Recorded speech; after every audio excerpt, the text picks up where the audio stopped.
Heart Evangelista may patama kay Pia Wurtzbach, "I own the necklace, you know I can do whatever I want." Sa kalagitnaan ng umuusbong na kontrobersya sa social media, ipinahayag ni Heart Evangelista ang kanyang opinyon sa pamamagitan ng isang direktang pahayag na ang Bulgari Serpentine necklace na ipinakita niyang suot ng kanyang alagang aso na si Panda ay pagmamay-ari niya, kaya't may karapatan siyang gawin ito ayon sa kanyang nais. Ang nasabing kwintas, na tinatayang nagkakahalaga ng higit sa 9 na milyong piso, ay naging sentro ng usapan matapos i-post ni Heart sa Instagram ang larawan ng kanyang aso na nakasuot ng mamahaling alahas. Ang issue ay lumitaw dahil sa mga reaksyon ng ilang netizens na nag-isip na maaaring ito ay isang uri ng paaring o paminsang pambubuska kay Pia Wurtzbach, na kamakailan lamang ay naging ambassadress ng Bulgari. Maraming tao ang nakapansin na madalas na ginagamit ni Heart ang Bulgari Serpentine necklace.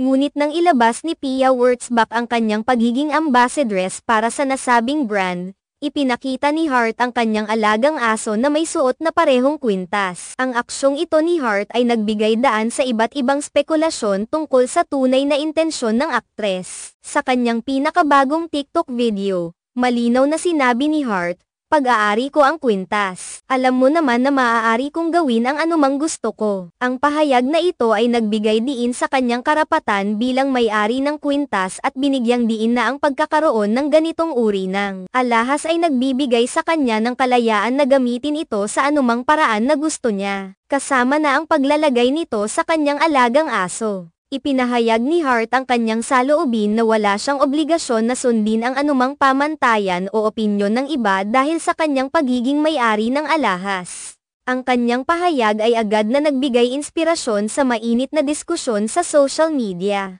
Ang mga netizens ay nagkaroon ng iba't ibang reaksyon patungkol sa insidente. Ang ilan ay nagbigay suporta kay Heart, sinasabi na ito ay bahagi ng kanyang karapatan bilang may-ari ng alahas. Ayon sa kanilang pananaw, ang sino man na may ganitong uri ng pag-aari ay may kalayaan na gamitin ito sa paraang nais nila, kahit na ito ay tila hindi pangkaraniwan o hindi kaaya-aya sa paningin ng iba. Ang kanilang opinyon ay nakatuon sa paggalang sa personal na karapatan at pagpili ng isang tao, lalo na kung ito ay isang pag-aari na binili ng sariling pera. Sa kabilang banda, mayroon ding mga netizens na nagbigay ng negatibong reaksyon sa ginawa ni Heart. Ayon sa kanila, ang paglalagay ng mamahaling kwintas sa aso ay tila isang uri ng pampagulo o pang-asar, lalo na kung isasaalang-alang ang pagkakasangkot ni Pia Wurtzbach sa Bulgari. Para sa kanila, ang aksyon ni Heart ay maaaring magbigay ng maling mensahe o magdulot ng hindi magandang impresyon sa mga taga-suporta ni Pia. Ang kanilang panghuhusga ay nagmula sa pag-aalala na ang mga ganitong klase ng aksyon ay maaaring makasakit ng damdamin ng iba o magdulot ng hindi kanais-nais na epekto sa reputasyon ng mga tao na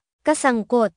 Ang kontrobersyang ito ay nagpapakita ng malalim na pagkakaiba ng opinyon sa lipunan, kung saan ang personal na pagpapasya at karapatan ay maaaring magsanhi ng magkakaibang reaksyon. Sa kabila ng pagkakaiba ng opinyon, ang pahayag ni Heart Evangelista ay nagbigay ng pagkakataon para sa mga netizens na pag-isipan ang tungkol sa mga karapatan ng isang tao sa kanilang sariling pag-aari at ang epekto ng mga pampubliko at personal na aksyon sa reputasyon at relasyon sa iba. Ang diskusyon ay patuloy na umaabot sa mas malalim na antas, na nagpapakita ng komplikadong aspeto ng pagmamay-ari, pampubliko at pribadong buhay, at ang epekto ng social media sa mga ganitong uri ng issue.